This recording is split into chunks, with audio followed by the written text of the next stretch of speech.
2 Kings chapter 6. The Gilead prophet said to Elijah, "As you can see, the place where we are living in order to be with you is too small for us. Please allow us to go to the yard, and each of us will collect a log there, and will build a place there for us to live." He answered, "Go ahead."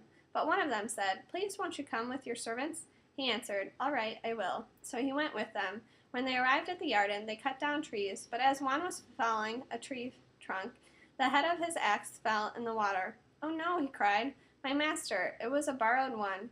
The man of God asked, "Where did it fall?" He showed him the place. Then Elijah cut a stick, threw it in there, and the iron axe floated to the surface. "Lift it out," he said. So he put out his hand and took it. Now the king of Aram went to war against Israel, and in consulting his servants he said, "I'll set up my ambush camp in such and such a place." The man of God sent this message to the king of Israel, "Be careful not to go past such and such a place, because Aram will attack there." So the king of Israel sent men to the place the man of God had told him and warned him about, and he took a special precaution there. This happened more than once or twice, and it greatly upset the king of Aram. He called his servants and said to them, "Tell me which of you is betraying us to the king of Israel." One of his servants replied, "It's not that, my lord king. Rather, Elijah, the prophet who is in Israel, tells the king of Israel the words you speak privately in your own bedroom." He said, "Go and see where he is, so that I can send and bring him here." They told him, "He's in Dothan." So he sent horses, chariots, and a large army there. They came by night and surrounded the city. The servant of the man of God got up early in the morning. On going outside, he saw an army with horses and chariots surrounding the city. His servant said to him, "Oh, my master, this is terrible. What are we going to do?" He answered, "Don't be afraid. Those who are with us outnumber those who are with them." Elisha prayed, "Adonai, I ask you to open his eyes so that he can see." Then Adonai opened the young man's eyes, and he saw. There before him, all around Elisha, the mountain was covered with horses and fiery chariots.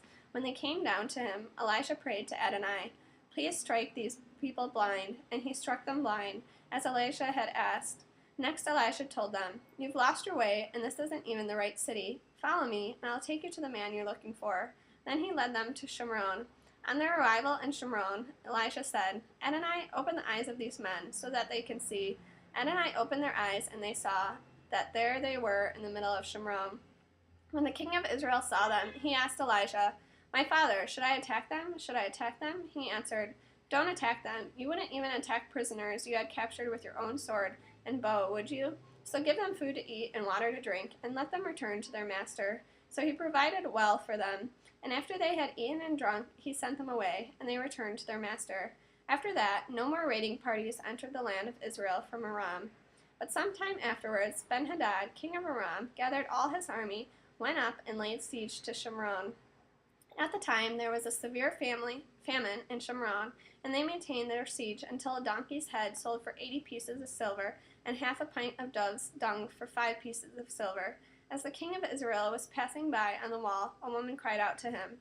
"Help, my king," he said. "If Adonai isn't helping you, how do you expect me to help you? There isn't any grain, and there isn't any wine." Then the king asked her, "What's troubling you?" She answered, "This woman said to me, 'Give me your son, so that we can eat him today, and we'll eat my son tomorrow.' So we boiled my son and ate him.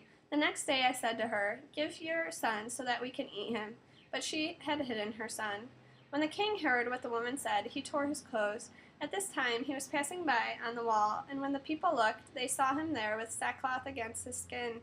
Then he said, "May God do terrible things to me, and worse ones too, if the head of Elijah, the son of Shaphat, remains on his body by day's end." Elijah was sitting in his house, and the leaders were sitting with him. The king sent a messenger ahead, but before he arrived, Elijah said to the leaders, "Do you see how the son of a murderer has sent someone to remove my head? Look, when the messenger comes, close the door and keep it shut against him. You can hear his master's footsteps following right behind him." While he was still speaking, the messenger arrived with his message from the king. "Here, this evil is from Adonai. Why should I wait for Adonai any longer?"